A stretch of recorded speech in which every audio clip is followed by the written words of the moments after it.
Nimewasikiza kwa makini wakati mmezungumza hapa. As daughters of this nation, as our girls, and we are very, very proud of you. We are very, very proud of you. Nimewasikiza vile mmeongea, mumesema tuwashughulikie. Mumesema mambo matatu ya muhimu ambayo nimesikia. Mumezungumzia kuhusu mambo ya afya. Na mumesema mnataka kila mmoja wenu apate nafasi ya kuwa na bima ya afya. Na nakubaliana na nyinyi 100%. Katiba ya Kenya inasema katika sehemu ya 43, afya sio starehe ya wale wanaweza. Afya ni haki ya kila Mkenya. Na kwa sababu hivyo ndio tuko na program ya kuhakikisha ya kwamba hata wale ambao hawana uwezo mkubwa wa kifedha pia na wao afya yao, matibabu yao inasimamiwa na serikali ya Kenya. Therefore, I want to assure you as you step forward that you will have a cover that will cover everything, including the surgery that you have talked about. We will make sure. And not just for you, also make sure that every parent and every Kenyan has an opportunity for them and their medical cover through our universal health coverage to be covered. And that is the reason why today we have 31.7 million Kenyans registered in SHA. I want to encourage the people of our great nation to listen to Beverly so that we can all move together. Na mumesema ya kwamba mkicheza kama nyinyi na mimi nitafanya nini? Nitacheza kama mimi. Sasa, tugawane hivyo. Nyinyi mkicheza kama nyinyi, I promise you, mimi nitacheza kama mimi. So, twende namna hiyo. Like many of you, I have been following the ongoing FIFA World Cup with very great interest, by the way. One story has particularly inspired me. Cape Verde, a nation of barely 600,000 people, stood shoulder to shoulder with some of football's biggest names, including Spain, Uruguay, and Argentina.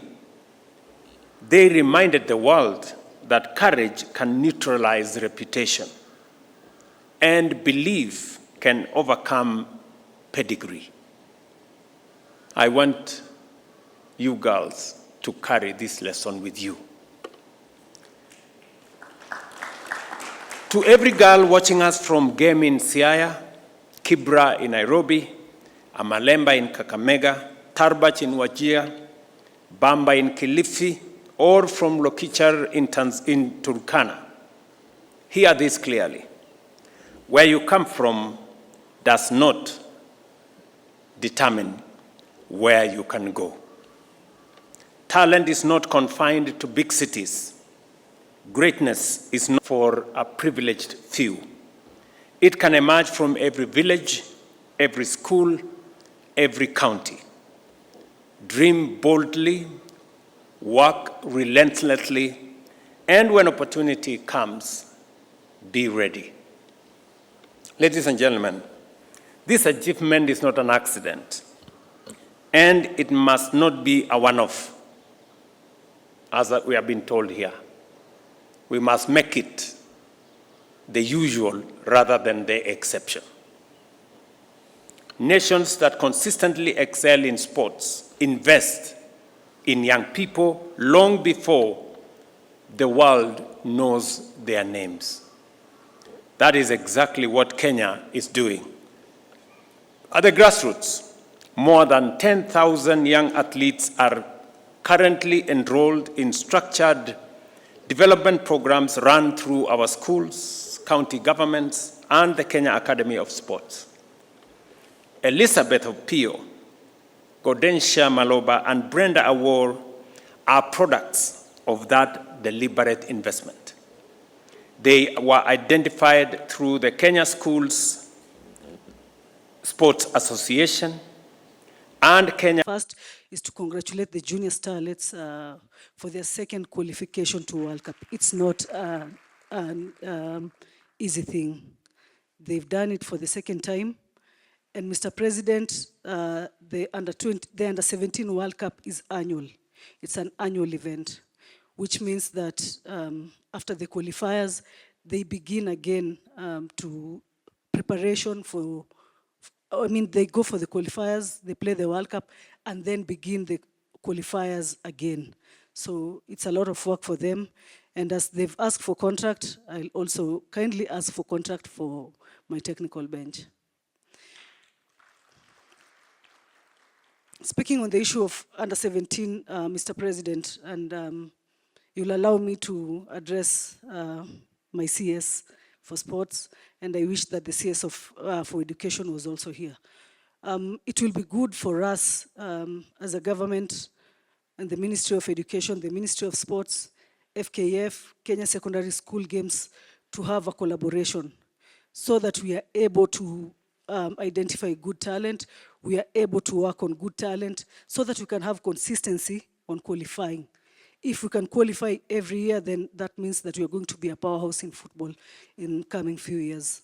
And it is very possible, Mr. President. Secondly, Mr. President, si tunawatch World Cup. Kenya iko World Cup kweli? Kenya iko World Cup kweli? But Mr. President, we are watching free-to-air World Cup. My request today here is that you allow our National Broadcasting Corporation at least to get the rights to air the AFCON. It will be good for Kenyans. Truly, Your Excellency, sports is a strategic enabler for the bottom-up economic transformation agenda. And that is why before you, from a humble beginning, the two girls have earned a place in the high table. This is not a mean feat. It demonstrates also their hard work, and it demonstrates your enabling environment for them to realize their potential. Your Excellency, these girls and the technical teams here have proved that if you believe in yourself and you believe in your country, you can go places. And this message should go to the naysayers, those who keep propagating, profiling this country negatively. We have before you, Your Excellency, girls from diverse communities who are united through sports, who are profiling our country, not just here, but also abroad. And therefore, this is the spirit, Your Excellency, that we want to work with. And I want to assure you, as a ministry, we will continue to implement with speed the directions on infrastructure, but also to reform policies and legislation to make sports a source of livelihood. We are going to compete at the World Cup. We want to go beyond the group stages. And then now, once we go beyond the group stages, taking a team to the World Cup twice is not easy. So, Mr. President, my first request would be, please see that they have a contract with the government, that they may continue to nurture talent every single day, and World Cup should be a routine for the technical bench.